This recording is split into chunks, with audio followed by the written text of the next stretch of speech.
Cam Thomas has been a professional scorer his whole life. From high school to college to the NBA, he's been getting buckets. But this season he's getting the most opportunity of his NBA career, and he hasn't disappointed.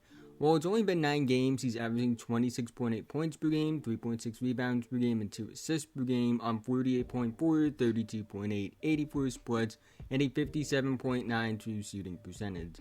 And honestly, when watching the tape, this doesn't feel like just a hot start, because Cam Thomas is just that good of a scorer. But quickly, before we go any further, if you're new and like basketball, I'd really appreciate it if you would like, subscribe, and hit the notification bell to be notified whenever I release a video. I make videos about basketball all the time, and liking and subscribing are the 2 best ways can help me out in the YouTube algorithm, help support the channel, and help me reach my goal of 10,000 subscribers by the end of the season. Let's try and get 100 likes on this video so YouTube will recommend it to others. Also, recently went on Pod Strickland with Swinny Pooh.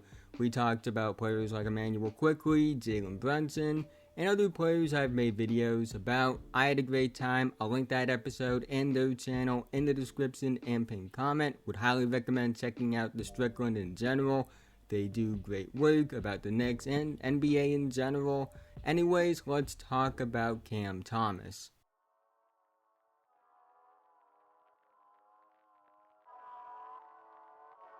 Now, Cam Thomas isn't the most well-rounded player. While we've seen improvement in the other areas of his game, he's still very much a scorer-first player.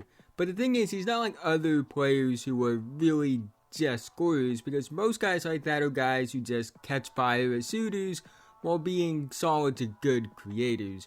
When it comes to Cam Thomas, it's less about his ability to catch fire and more about sustainable scoring intangibles, which is highlighted by his efficiency. Most players who fit the archetype of being a score-first player aren't the most efficient, but that isn't the case with Cam Thomas. And every opportunity across the NBA and G League, he's been efficient when given the opportunity to be a focal point.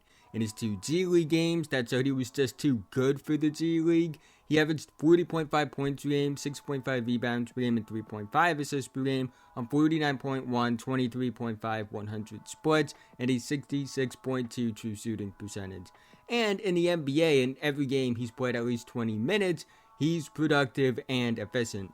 In 40 games where he plays between 20 to 29 minutes, he averages 16.1 points per game, 3 rebounds per game, and 2 assists per game on 46.2, 35.5, 83.3 splits, and a 57.2 true shooting percentage. In 19 games where he plays between 30 to 39 minutes, he averages 23.2 points per game, 4.1 rebounds per game, and 2.5 assists per game on 45.4, 32.5, 89.6 splits, and a 57.2 true shooting percentage.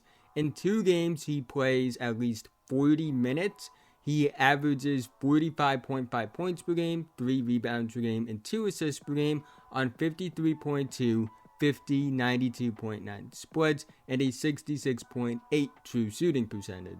Cam Thomas isn't just a streaky shooting player that catches fire every once in a while. He's a legit all-NBA level scoring threat, and that starts with his ability to get to the rim. This season, Cam Thomas is shooting 66.7% on 5 rim attempts per game, while also averaging 5.6 free throw attempts per game. He has the handle, burst, and strength to be a major rim pressure threat, and he utilizes that to his advantage. This is a trait that all elite scorers have, getting to the rim for easy buckets or drawing contact to get free throws. This is one of the things that separates Cam from most other players you think of when it comes to score-first guards, which is why Cam is an efficient player that can be productive even during off nights. He's also an elite shot creator in the mid-range area. According to Cleaning the Glass, he's in the 95th percentile on long mid-range jumper attempts, and he shoots 44% on those type of shots.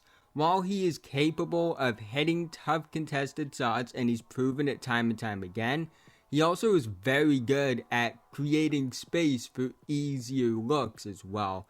He's a pretty good athlete with really good strength, and his feel for the game as a shot creator is elite. He's very good at getting to his spots before defenders do, and even when defenders get to the spot first, he has natural and instinctual counters as a creator. This is what separates him from most of his archetype, because it's not just about hitting tough shots, it's also about creating easier looks for himself at a high level. He does take some ambitious shots like all young players do, but he's very controlled when creating off the bounce for the most part, and I never feel like he's overextending himself this season in particular, especially compared to previous seasons. It does happen from time to time, but I definitely think his shot selection is getting better, and the efficiency backs that up. The one area where he isn't great as a scorer is 3-point shooting. This season, he's shooting 32.8% on 6.4 attempts per game. He's slightly below league average from deep as a shooter. I do believe becoming a really good 3-point shooter would make him an even more dangerous scorer than he already is, but it's not the biggest concern in the world either, because it's not like he's a bad shooter. It's just that he's not a really good one. He mostly utilizes the mid-range and attacking the basket. And I like that he actually plays to his strengths more times than not. And again, he's not an awful 3-point shooter. He is capable of getting hot from 3.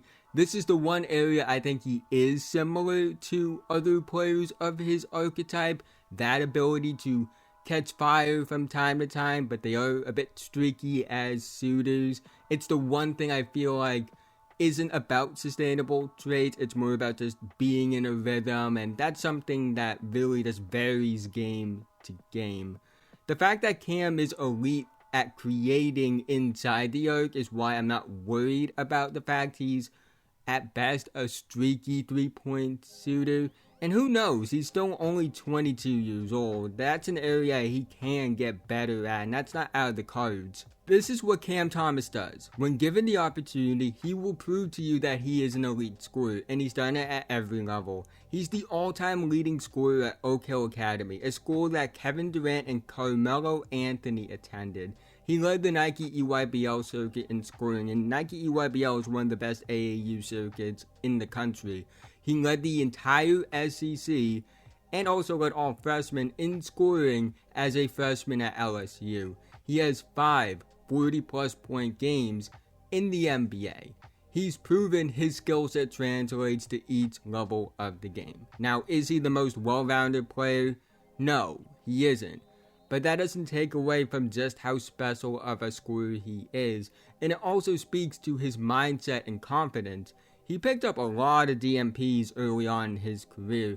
He had moments he was clearly frustrated with his lack of playing time, but that didn't stop him from doing what he does best when the opportunity called for it. And we are starting to see the growth of Cam Thomas that's led to Jock Vaughn giving him not only more opportunities, but making him a focal point of the offense in year 3. I'll put it into perspective to show just how great of a scorer Cam Thomas is. If the other aspects of his game were even 50% of what he is as a scorer, he would have been the number 1 pick in his draft instead of going in the 20s. He would have at least 1 All-Star and All-NBA selection under his belt through 3 seasons. He would be viewed as a future MVP, and he would be in the conversation with guys like Luka Doncic and Shai Gilgeous-Alexander. While that isn't the reality we live in, that does show how good of a scorer Cam Thomas is. In order to be an effective starting level player while really only being a scorer, you have to be truly special as a pure scorer. And Cam Thomas is that special of a scorer. I don't know if the other areas of his game will progress, but if they do, he could be an All-NBA guy for a long time.